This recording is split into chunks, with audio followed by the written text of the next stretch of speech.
Hi, I'm Hal Roberts. This is Bridge City News. Here's some of the top stories we've been following. As the ceasefire has been extended between Israel and Hamas, we hear from a former Israeli consul general about what that means for the hostages. The National Citizens Inquiry into the government's handling of the COVID-19 pandemic released its recommendations today. And the TV series The Last of Us brought in over $100 million to the Alberta economy. That's according to the Business Council of Alberta, which will have the details. Your nation, your province, your southern Alberta.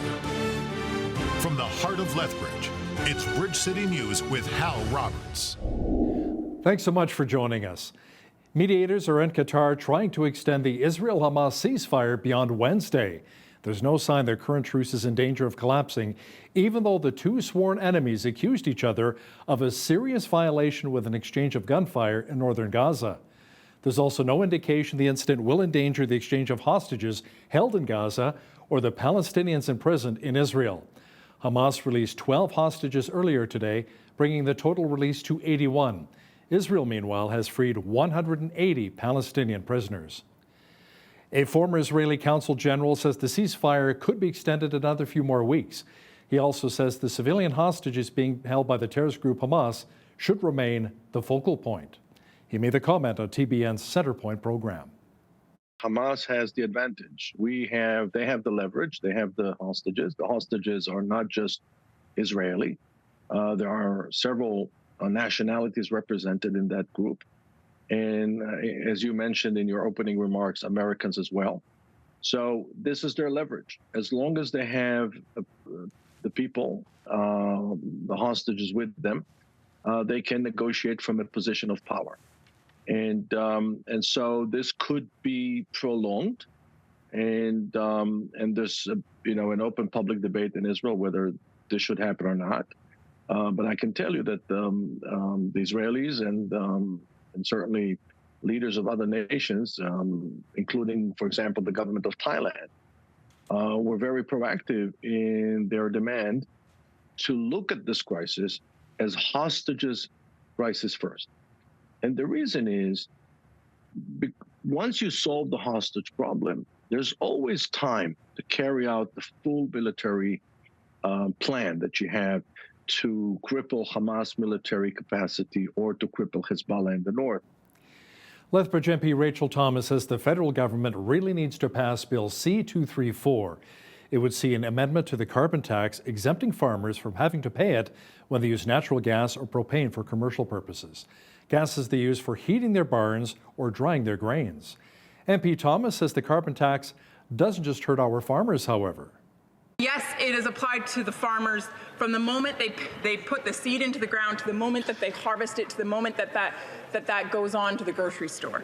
You see, the carbon tax, it doesn't stop. It just keeps going. It just keeps going on and on and on and on until finally it's picked up by the consumer at the store. And the truth is, even then it doesn't stop because the consumer pays the carbon tax at the till, but then pays the carbon tax again when they put the food in their trunk and drive it home. And they pay the carbon tax again when they turn on their stove and actually make that food. It just keeps going. We're asking for the carbon tax to be taken off of our farmers. We're asking that this House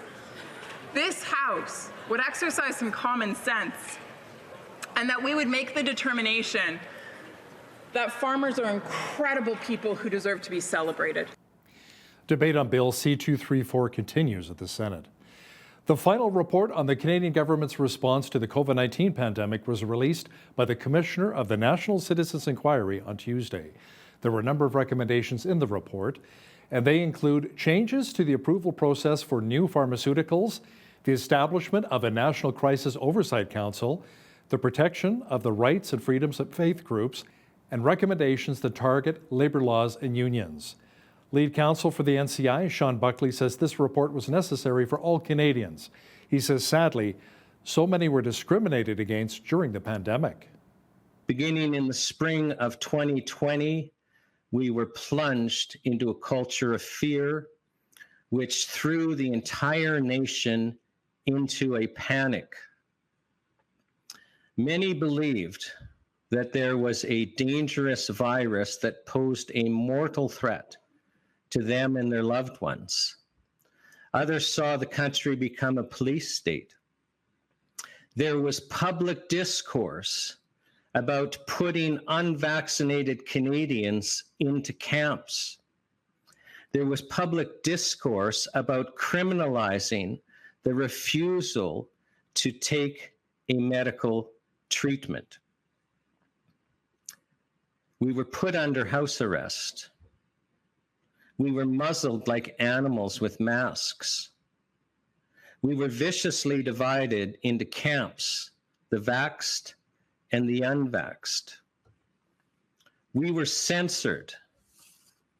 We had our bank accounts frozen. According to recent polls, the free fall by the Trudeau Liberals continues. In fact, if an election was held today, the party may have 100 less seats than they did back in 2015. Political reporter and Sun columnist Brian Lilley says the lead for the Tories continues to grow. Over the last month, the polling has put the lead for the Conservatives anywhere from 13 points to 18 points. That's mind-blowing, an 18-point lead. And you can dismiss those ones and say, well, that's too high.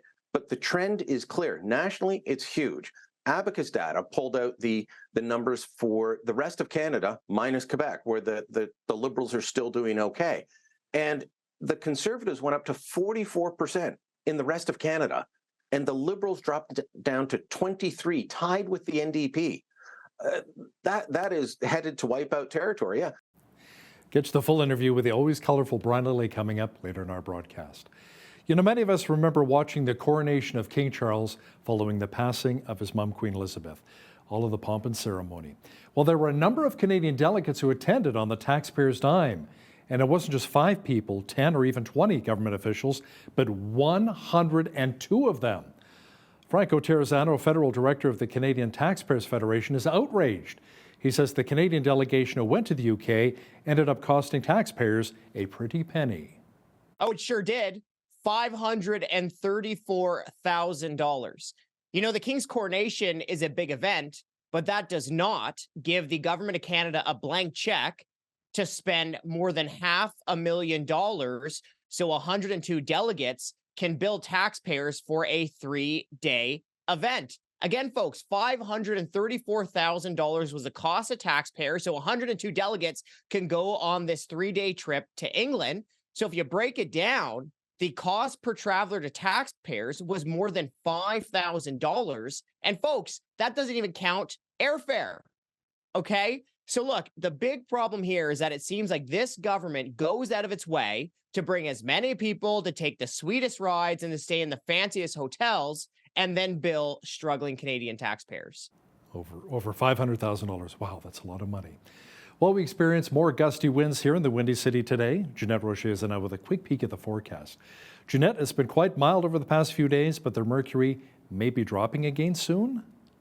Yeah, you know, it will be dropping, but oh, has it ever been mild out like you said? We were actually on our way up to 12 degrees, so reached double digits higher than what we were expecting today, and of course, much higher than the seasonal average high for this time of year, which by the way is only 1.5 degrees. So we're well above that, but like you said before, we are about to drop more into that seasonal range. Overnight, we're looking at -6 for the overnight low. Still looking at those gusty winds into tonight as well, looking at up to 60 kilometers per hour. And to tomorrow, not as windy, only a 15K wind. The temperature about to drop to 1 degree. Going to feel more like -12 in the morning. But the good news is after we get past kind of what it's going to feel like the minuses, we're going to get back into those plus temperatures and even some double digits on the way. So I'll be back later in the show to give you that 7-day forecast. Great. Thanks so much, Jeanette. Well, we have been experiencing some milder than usual temperatures here this fall in southwestern Alberta, but eventually the weather outside will get frightful as we near the Christmas season fairly soon. If you're looking to purchase a fireplace this year, it's recommended to get it professionally installed. That's according to Troy Hicks. He's a fire prevention officer with Lethbridge Fire and EMS. Before you even go up purchasing one is, I know there's a couple companies and businesses here in the city that install these fireplaces, and they will do a free quote. They will come to your home. They'll measure the area where you want to put it. They will let you know anything that has to happen to have these installed properly. So I really recommend getting that because you want to make sure that one, you have the space, you have the room to have a fireplace in your home safely. Two, when you do go buy it after having that done, have the experts install them because there is a lot of fire code requirements and building code requirements that in order to have these put in, let's face it, we are putting an open flame in your home. Over the weekend, crews from 4 fire stations responded to a structure fire on Westside Drive in the city, and the cause of the blaze was due to a homemade self-installed wood-burning fireplace that wasn't installed correctly. Well, this is Giving Tuesday. It's a global movement that unleashes the power of radical generosity around the globe. It was created back in 2012 as a simple idea, a day that encourages people to do good, give to worthwhile causes. Well, to Pastor Jeremy Press, CEO of Miracle Channel, Giving Tuesday is all about viewers like you helping to get the gospel out through our channel. To get the good news out, where lives and hearts are transformed, where people go and hear content that allows them to make decisions in their daily life, to hear the news that's unbiased, that's going to bring the truth to them every day of their life. You know, we love and appreciate you so much, and I want to say thank you so much for partnering with us. God has so much on our hearts as a nation of Canada to continue to go out and share the good news, to get people saved and change their lives. You know, John 10:10 says the thief comes to steal, kill, and destroy, and Jesus has come so that we may have life to the full and in abundance.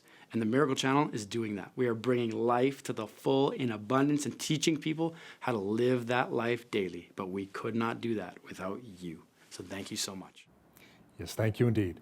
You know, Pastor Joel Klemick, Associate Pastor of the Mid-City Church here in Lethbridge, says being ready to give, especially to those most in need, is another key to a successful Giving Tuesday. It is better to be one who gives than one who receives. So this is a time of the year where we get to live out the gospel in the way that we express generosity to the world around us. We live in dark times. That is an easy statement to make. And we bring light to the world through our generosity. There are opportunities all around us, especially as things get colder here in Canada and overseas. Food banks could use a little extra help. Organizations locally that we have, Streets Alive, that are helping people on the street, and people in need, they could use a lot of extra help. And even if you can't give money, if there just isn't enough to spare, you can give your very self. You can show up in person to help at a soup kitchen, at a food bank, at your church on Sunday morning and say, we want to shine light in the darkness. Put me to work. And you know, for those who are less fortunate, there are a number of charities that are working behind the scenes to make Christmas a little merrier for children. My City Care's Shop of Wonders is one of those initiatives. BCN's Naveen Day has that story. Shop of Wonders is an annual Christmas program put on by My City Care. It is aimed at families that have challenges buying Christmas gifts for their children. Parents can come in and shop for their children for free. Tanya Lister, the program and volunteer coordinator, says the popularity of her organization's initiative grows year by year. This is My City Care's 8th year of running Shop of Wonders program, and especially for the last few years, each year we've seen the program grow, but the last few years there has been a definite higher growth in this Shop of Wonders program. Last year, we had about just over 1,600 children come through our program.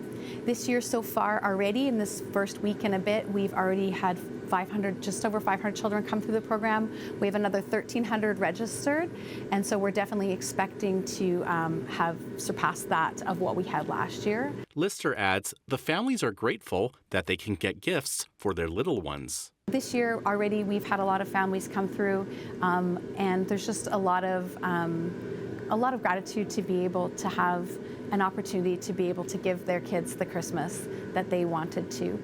And that's where we offer to just step in and come alongside families to help them to do that. When they come to the Shop of Wonders, they get to walk around and choose the toys for each one of their children, and it's just a space that we can offer just some dignity and love to them as they come through our space. For Bridge City News, I'm Naveen Day. Some nice looking toys there. The Alberta government is introducing a new carbon capture incentive program it says will cut emissions and create more jobs. This new initiative will provide major industries with up to 12% of new eligible capital project costs. Officials say it will help businesses in a wide variety of industries, including oil and gas, hydrogen, petrochemicals, and cement, by incorporating the carbon capture incentive technology into their operations. We are committed to doing our part to create practical solutions to the global emissions problem, but we also want to ensure the world understands that the words Alberta and energy will continue to be linked for generations. Our success shows that we can have a thriving energy sector, cut emissions, and hit our targets, which leads me to our second announcement. We have been a leader in methane emissions monitoring and reduction for years now, and I'm proud to say that Alberta has achieved our methane emission reduction target years ahead of schedule. And how have we been able to do this? Because we are working with industry to adopt policies and regulations that work and deliver results. Bill Chapman is the president of the Highway 3 Twinning Development Association. Mr. Chapman says once the stretch of highway is complete and it's twinned, it'll have a major economic impact on the province.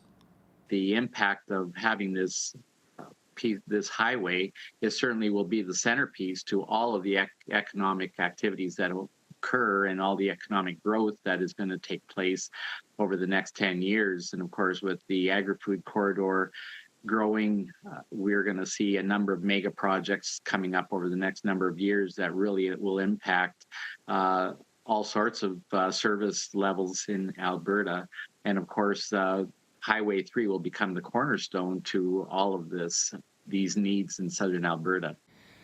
Make sure you catch the full interview with Bill Chapman from the Highway 3 Twinning Development Association and BCN's Jeanette Rocher coming up later in our broadcast. You know, some final numbers are in from the TV series The Last of Us and how much money it brought to Alberta. Apparently, it was quite a bit. Scott Crockett is the VP of Communications for the Business Council of Alberta, and he says not only did producers of the TV series end up hiring a lot of Albertans, but it was also a financial boon for Alberta businesses.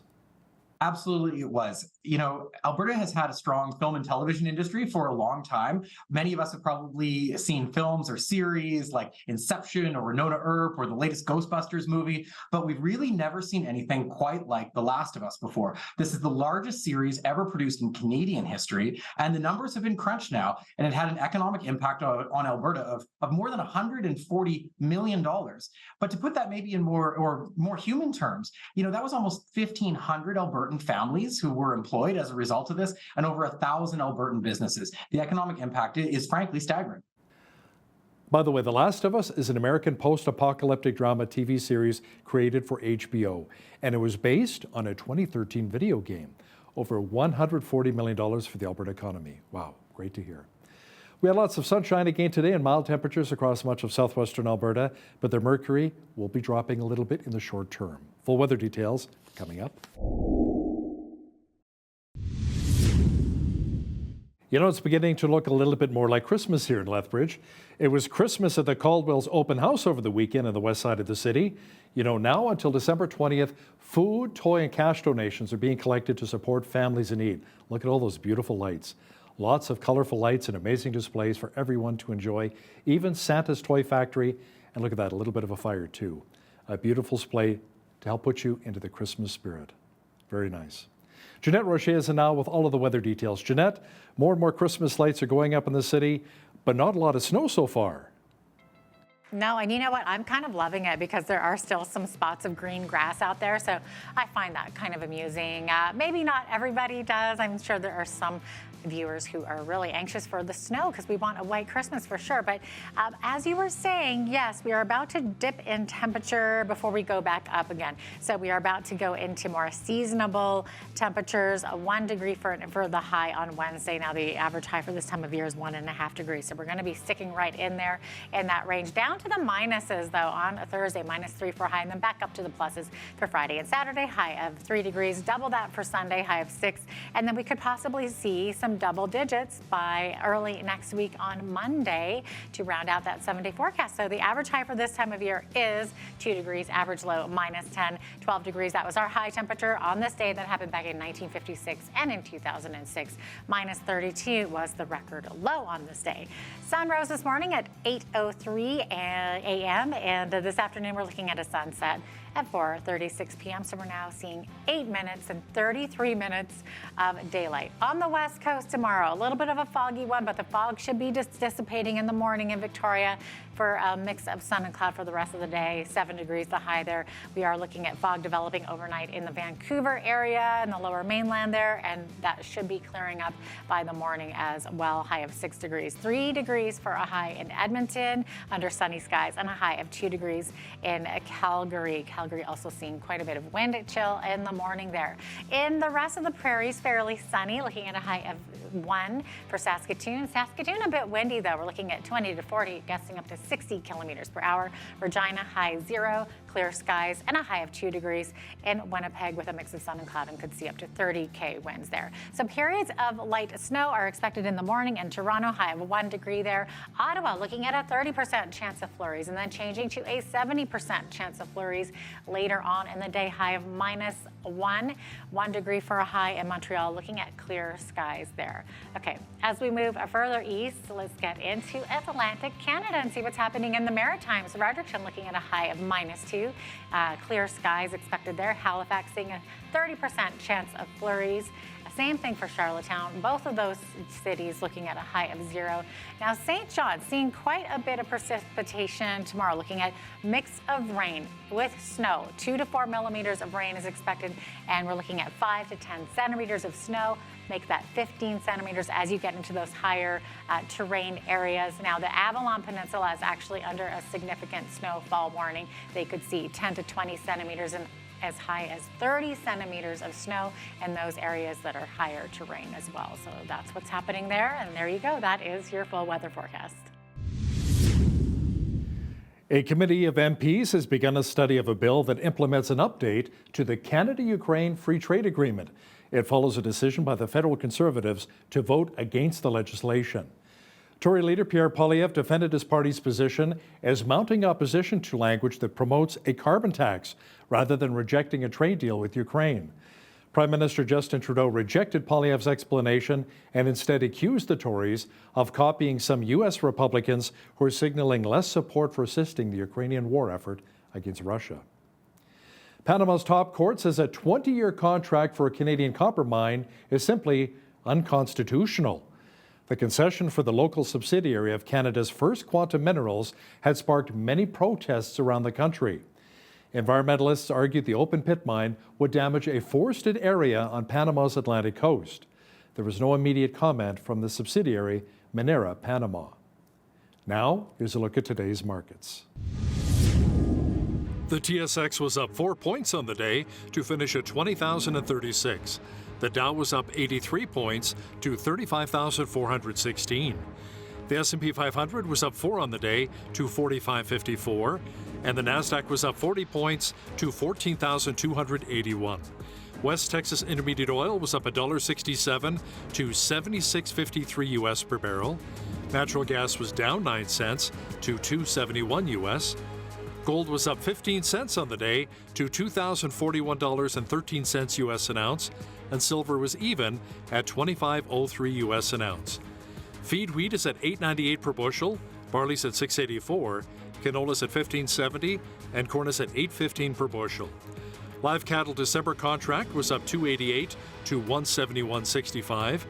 Feeder cattle were down 74 cents to $228.64, and lean hogs December contract was up $1.05 to $68.93.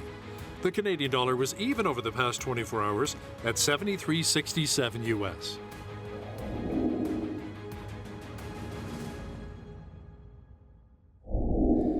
Recapping one of our top stories, new reports say the ceasefire between Israel and Hamas in Gaza could be extended up to 3 weeks. That would allow for the exchange of more hostages for prisoners. On Tuesday, Hamas released 12 hostages, bringing the total release to 81, mostly Israeli nationals. Israel, meanwhile, has so far freed 180 Palestinian prisoners. In an attempt to regain some popularity and to stop their free fall at the polls, the Trudeau government is allegedly now using small ball tactics to attack Pierre Poilievre and the federal Conservatives.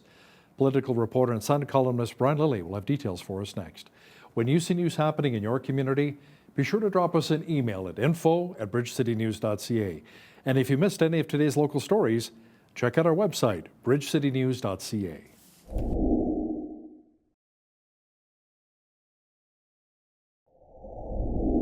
Prime Minister Justin Trudeau has accused Conservative leader Pierre Poilievre of abandoning Ukraine in its fight against Russia's invasion. Now, to chat about this in more detail is political columnist with the Toronto Sun, Brian Lilley, who joins us once again from the Big Smoke. Now, Brian, how and why is the Prime Minister making this accusation? I mean, the Tories have shown a lot of support for Ukraine in the past. And that's not true of all right-leaning or conservative parties in other parts of the world, where supporting Ukraine has been, something that they've just come straight out against and said, no, we shouldn't be supporting Ukraine. You hear some of that on the conservative side, south of the border, and that's what Justin Trudeau is trying to tie Pierre Poilievre to. Not because it's true, but because he's desperate due to his bad poll numbers. So what happened is there was a vote on upgrading or updating the Canada-Ukraine Free Trade Agreement.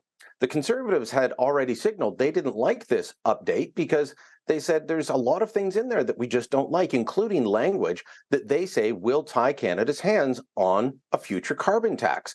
There's language on promoting carbon pricing.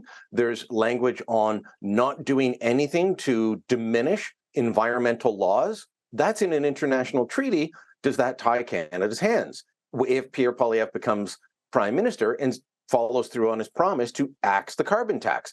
That's why he voted against this. But the Liberals are trying to say that, no, this is the adoption of MAGA-style politics. Prime Minister Justin Trudeau made that comment while standing on the stage with the European Commissioner president in St. John's, Newfoundland over the weekend. It's absolute insanity for them to try and make this claim, but it shows you how desperate they are. Now, Brian, you mentioned the polls, and let's talk about some of the latest poll numbers.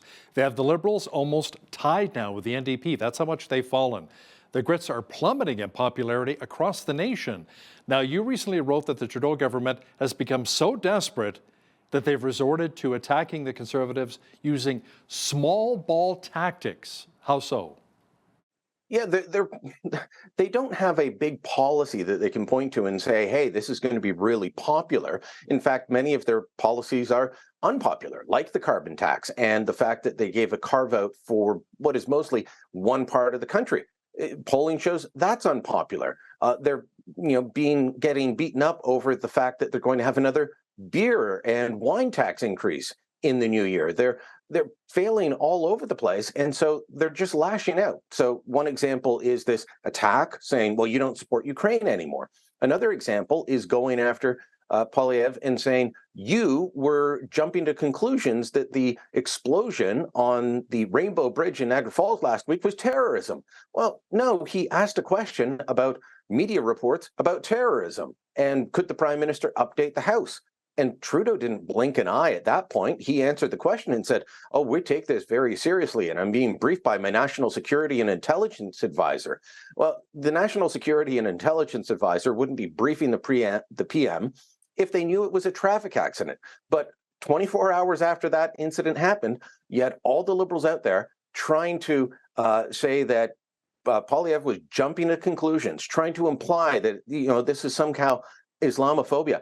Chrystia Freeland even raised these two issues and others while at the Finance Committee this week. She was being asked a question by the Conservatives about GDP per capita and why it's falling in Canada, why we're getting poorer. And she turned around and said, given the week that your leader had last week, I don't think you should be asking these questions. What on earth? I mean, they're truly, truly desperate in terms of lashing out. Even the 1,600 workers that were reportedly coming to Windsor, Ontario to build the EV battery plant. Well, it turns out that wasn't true. The government could have cleared the air up on that. Instead, they tried to blame it on the Harper government and say Poilievre was part of the Harper government that brought in the free trade agreement with South Korea that allows this.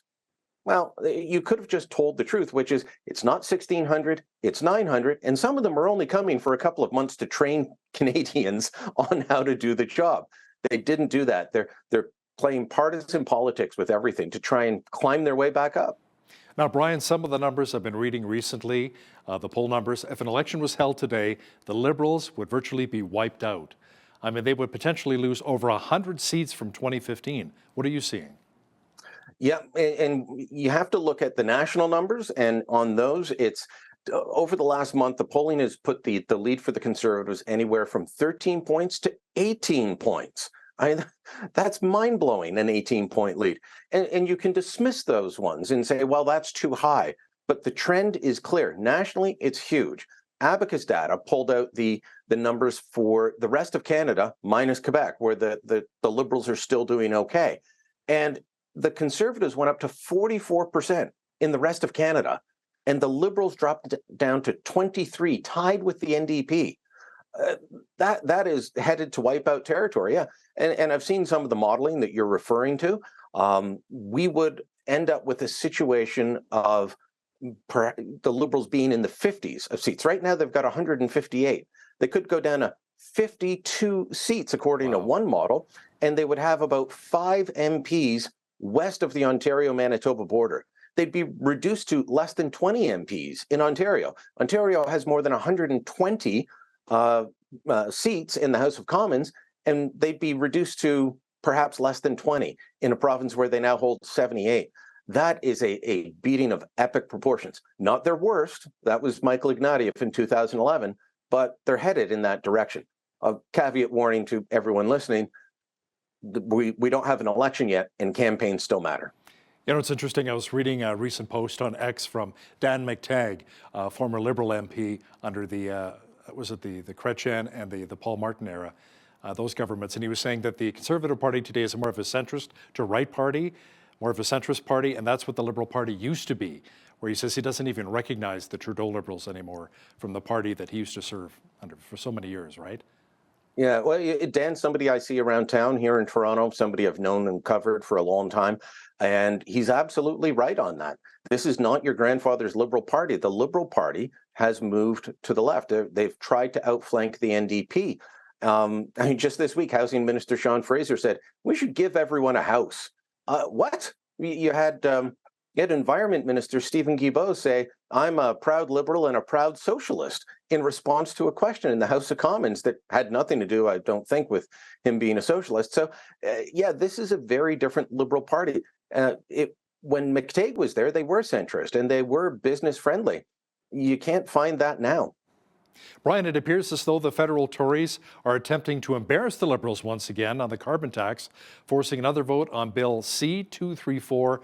For a lot of our viewers, that's the bill that would exempt farmers from paying the carbon tax on propane and natural gas used for commercial purposes, such as drying the grain. What's the strategy here? Well, so the bill passed last March, and it's been before the Senate for a little while now. And the Liberals want to keep saying it's an independent Senate, and yet the senators that Justin Trudeau has appointed, not all of them, thankfully, but many of them, some of them are trying to block this. And we saw last week, Andrew Scheer put out a wanted poster with the faces of 2 of them on. And, you know, the Liberals screamed harassment. You're harassing these poor women. He gave out their office phone number and their Senate email address and say, contact these 2 senators that are blocking passage of this bill and tell them what you think.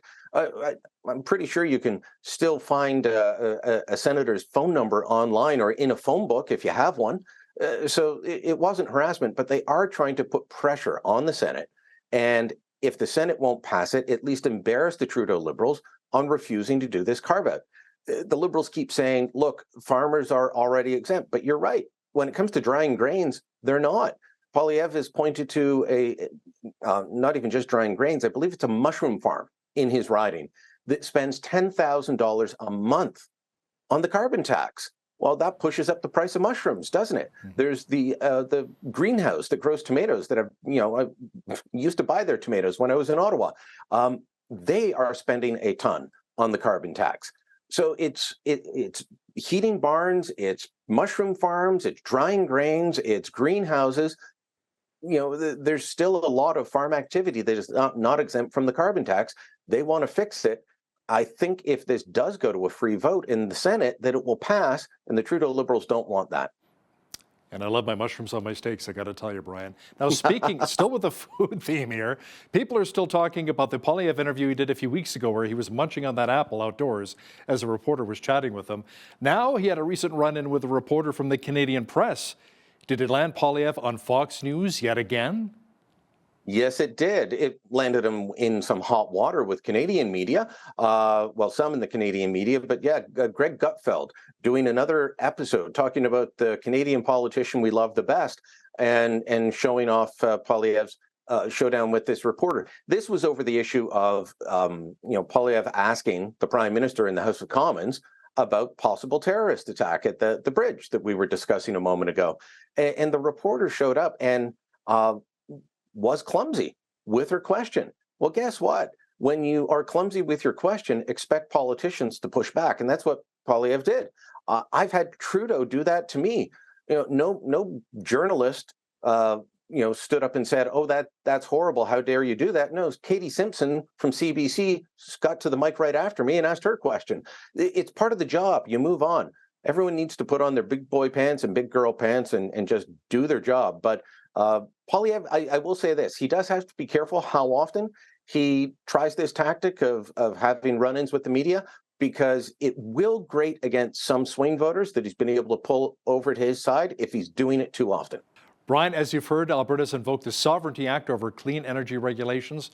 What has the response been like so far from Environment Minister Stephen Guilbeault? He's dismissive of this idea. And, first off, he disputes the entire premise of Danielle Smith's complaints about the clean energy regulations, and says that she's not telling the truth about it. I believe that Premier Smith is the right one on this. But Guilbeault has been dismissive of everything, just like he's been dismissive of the 2 court cases he's lost. He's lost 2 major environmental court cases, and he just wants to say, no, nothing to see here, move on. So that's what he's doing with Danielle Smith. I think if you remember the carbon tax vote a little while ago, where the Liberal MP voted with the opposition parties, and he said, Stephen Guilbeault's not the right person to sell the message about the carbon tax in Atlantic Canada. I would say Stephen Guilbeault's not the right person to sell the environmental message anywhere, except maybe in Quebec. He remains popular in Quebec. The Liberal Party remains popular in Quebec. But Guilbeault is someone who grates on voters in Ontario, across the prairies, and look, the Liberals have 2 seats in Alberta. We know they don't care about Alberta, but him picking fights with provincial leaders across the country, across the political spectrum, is a bad look for the government. Brian, when it comes to the carbon tax, Alberta, like many problems, yes, definitely has a problem with it. Saskatchewan is promising to stop collecting the tax altogether. Is this creating a bit of a national unity problem for the Trudeau government? It is, and just so everyone knows, because I always get asked this, why can Saskatchewan say they won't collect it? Why won't my province do that? Saskatchewan has a government-run natural gas provider for most of the province. They provide natural gas to most of the homes, so they can do that. It's not TC Energy or Enbridge or any of these other companies that we have in Ontario and Alberta. And if the premiers tried to do that, they'd be telling the companies to break the law. Saskatchewan is saying, we're not going to follow this law.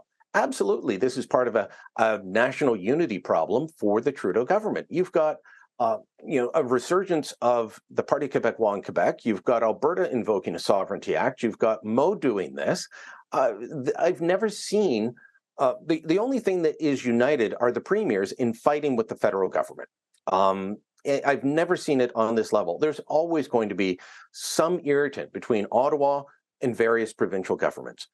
But for the last 4 or 5 years, it has been premiers coming together across party lines to fight with the government, whether it's on energy policy, carbon taxes, healthcare transfers, bail reform. The premiers have been united, and Trudeau has been seen as someone that can't get his act together. Brian, Edmonton West 10-day MLA Brooks Arcan-Paul stirred up some controversy during a recent speech at the legislature, referring to people with uteruses instead of saying women. Brian, you're saying this language is becoming even more and more popular? It is becoming, unfortunately, a common thing. I wrote about it a few months ago, that it's an attempt to erase women from our language. but it continues to go on. And this bizarre speech of folks with uteruses. Well, who are the folks with uteruses? Those would be women. But it's an attempt to say that we've got to be respectful of the transgendered community. Well, you can be respectful of absolutely everyone without dropping words like women or referring to women as Marcy Ian, Trudeau's Minister for Gender Equity and Youth, did a little while ago in the House of Commons. She referred to women as menstruators. I don't know any woman that wants to be known as a menstruator. Or the Public Health Agency of Canada is using terms like chest feeding now instead of breastfeeding. They're trying to defeminize women or just erase women altogether. This is the wrong way to go. Absolutely, be respectful of everyone. That's what we're all called to do, is be loving and respectful to each other, our fellow Canadians. That doesn't mean erase women. And I think this is a bad path to go down. But, that MLA, even with Danielle Smith in office, I bet if you went through the language that the bureaucrats use in reports, you would find Government of Alberta reports using similar language in areas around health. You would find it in hospitals, as I have. And it's something that I think we've got to stand up and say, you know what, let's stop this. And celebrate our women, absolutely. Political reporter and Sun columnist Brian Lilley, thanks so much for your time today. Thank you, Hal.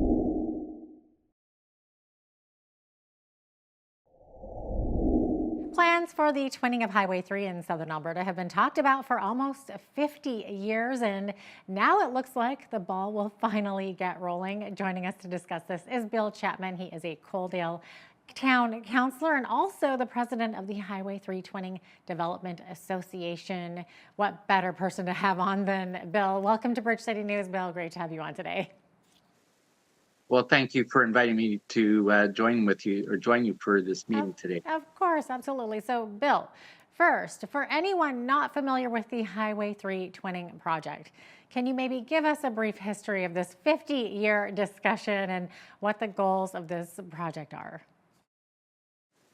Well, sure, Jeanette, and maybe we can go back even to the turn of the century. Corridor began in the early 1900s and was called the Red Trail. And from 1932, it became a numbered highway following the CP rail. And of course, the Highway 3 was branded as the southern branch of the Trans-Canada Highway. So I do remember as a child in the 1960s, taking over 18 hours just to travel from Calgary to Vancouver, through the Crow's Nest Pass to Vancouver, as really this was the key route for Trans-Canada travel.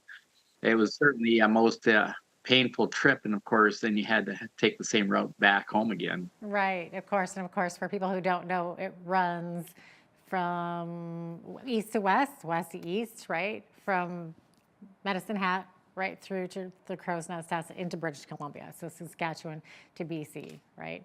And of course, it's dubbed the Crow's Nest Highway, right? That is correct, yes.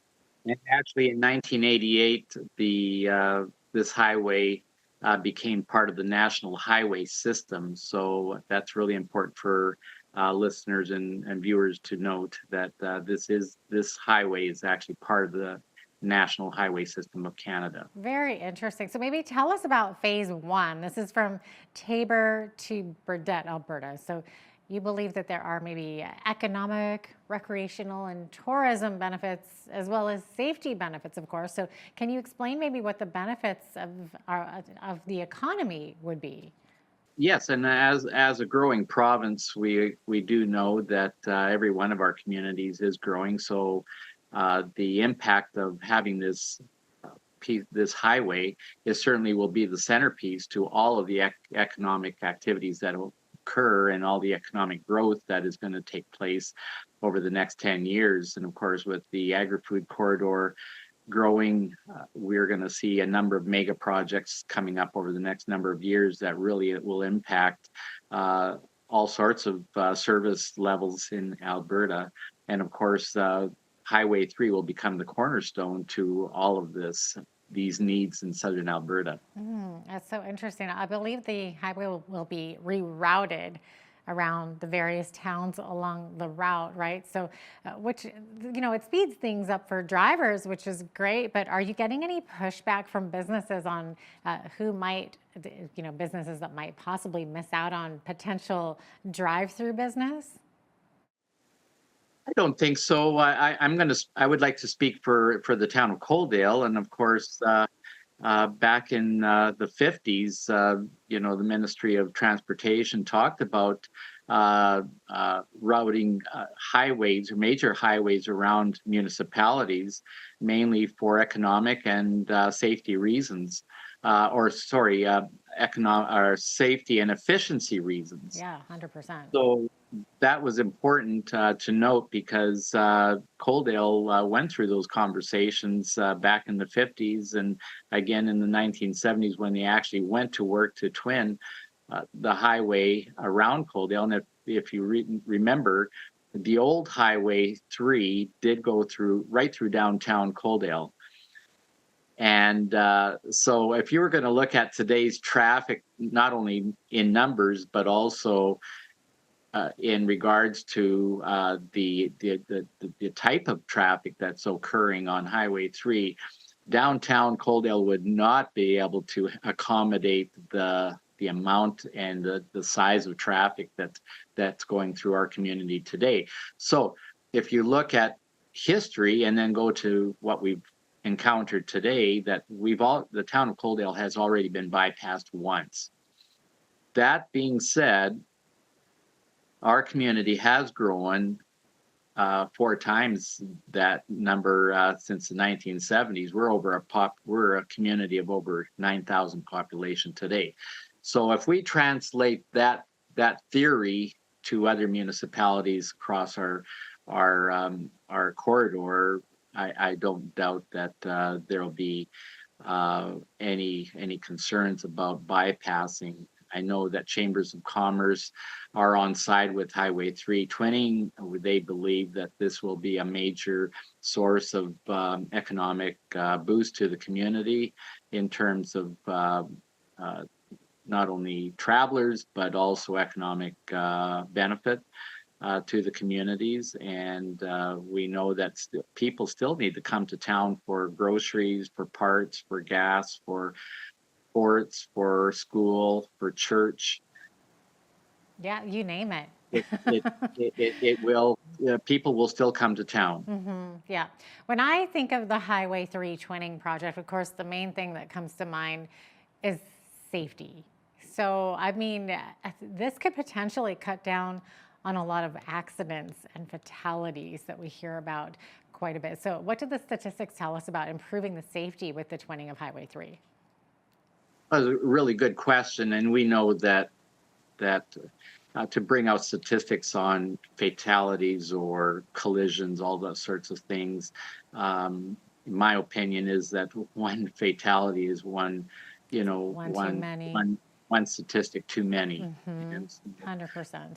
We need to identify the fact that twinning Highway 3 will be important to everyone for not only for safety, but for comfort. We know that the mix of big trucks and automobiles does not work anymore. And of course, people need to be able to travel in comfort and not be feared about having to travel from Lethbridge to Medicine Hat or Medicine Hat to the Crow's Nest or wherever, so it's important that we have this down and downright. Yeah, exactly. I know there's a nice big twinned area all through Lethbridge, but as soon as you get outside of those city limits, that's where you start getting into that two-way traffic, and it can get very, very scary in some of those areas, especially once you start getting into the pass and the mountains there. So this is very welcome for sure. What do you see, Bill, as the potential recreational and tourism benefits for this? Well, the number one reason why people travel anywhere is for an experience. They want to experience what we have to offer here in southern Alberta. And of course, some people like to go to Waterton to experience the mountains, the hiking. Lots of people want to experience our trails. Lots of people want to experience our water reservoirs along here. So people will look on a map, and TripAdvisor happens to be the number one source for people's not only destination but their experience. And with those experiences, they look for the best routed highways that are the safest, that are identified on a map as a major route, so major highway. So this all works together, and it'll be fantastic to see the spin-offs from recreation, from tourism, from all those things that matter down here in the south. Yeah. Now, speaking of tourism, of course, one of the main draws along that corridor is the Frank Slide Historical Site. But my understanding is that there's been some controversy over this project happening there because people are kind of worried about the potential impact that it could have on that historical site. And then, of course, the entire town is buried there along with the bodies of those that were killed in that tragic rock slide way back 100-some years ago. So there are some worries to that small community in that area, so that also that they could be cut off from drive-by potential business and tourism. So any thoughts on that? Sure, we understand, and we appreciate, and we certainly respect the overall sensitivity and historical impact that this slide particularly has had on the overall community. And of course, now that there's a historical destination to it, and of course all the other historical destinations, including the mines. You can name a number of tourism destination components to that people are really appreciating today, with regards to not only just the Frank Slide itself, but also the other activities that take place there. And of course, people go there as part of cottage country now, and of course people go skiing, people go for watercraft. People just want to enjoy a different element of our Canadian geography. So Highway 3 leads everyone through the Crow's Nest Pass, and of course we understand too that the need for rerouting some of the big heavy traffic off of the downtown is really important, and Alberta Transportation has identified that very, very clearly, and have offered a number of alignment options for consideration. And of course, the one dilemma that we do have is the fact that the CP Rail has precedence over their route through the Crow's Nest Pass, and so that kind of confines our options in terms of alignment. Okay, Bill, do we know when Phase 1 will be completed, and what are the estimated costs for that? From what we understand is it'll take about 3 years to completion. So if we start in 2024, we can expect possibly that section or that phase of Highway 3 to be open and ready in the next 3 years. That the cost from Tabor to Burdett is predicted to cost $180 million. Wow. Okay, interesting. What kind of feedback are you getting on the twinning project from stakeholders like truckers and the ag sector, et cetera? We talked about businesses a little bit there. Well, as we know, all our chambers of commerce all along Highway 3 are now reciprocal members of our association, and they are in full support of this project. That means a lot, not only to our chambers, but to all the stakeholders along Highway 3. And of course, we have a number of stakeholders who sit on our board as well and have been advocating very strongly about their need to move goods and services along Highway 3. So we have a number of transport companies. We have some building companies on our board. We have the sugar beet growers. We have the potato growers of Alberta on our board. So we have a number of stakeholders who are very excited about the prospects of twinning Highway 3. Okay, well, we're almost out of time here, but really quickly, so we know phase 1 is beginning in 2024. It'll take 3 years. How many phases are there in total, and how long will the whole project take? And when will the next phase begin, phase 2? Yes, so there's a total of 8 phases, and so the government is proudly proclaiming a 10-year window for completing these phases. Some of that will be doable, and of course we know that some of the engineering can take place simultaneously. So some of these phases can go in sequence, or not just in A, B, C, D, and E order. We can certainly see some engineering, some stuff happening simultaneously. Okay, well, good to know. So we'll look forward to a lot of construction in the future, basically. Yes, and of course, the way we understand it too is that that there won't be any closures to trans-province traffic. And then, Bill, just before we go here, are there any final thoughts on this the Highway 3 twinning project? Absolutely, we want to ensure that that our association is still on board with ensuring that several components to the project be done right. Number 1 would being, of course, rest stops. Number 2 being animal crossings. And number 3 is really what we want to ensure is that there are an adequate number of entrances into our communities where the highway might be bypassed. So those are serious considerations and concerns from the municipalities that have been concerned about bypassing the community. So that is the one thing. The number 2 thing that we want to ensure is for federal support, and that is that this highway is really part of the Canadian National Highway System. So we want to ensure that the federal government understands and knows that they as partners become a component of this twinning system. So Destination Canada has already identified Highway 3 in their tourism. In their national tourism strategy, and so we're pleased with that. But again, it's those components that really make this project worthwhile. And it looks like we're out of time, but Bill, thanks so much for being with us today. You're very welcome. Thank you for having me. Absolutely. Bill Chapman is the president of the Highway 3 Twinning Development Association. I'm Jeanette Roche on behalf of all of us here at Bridge City News. Thanks so much for watching.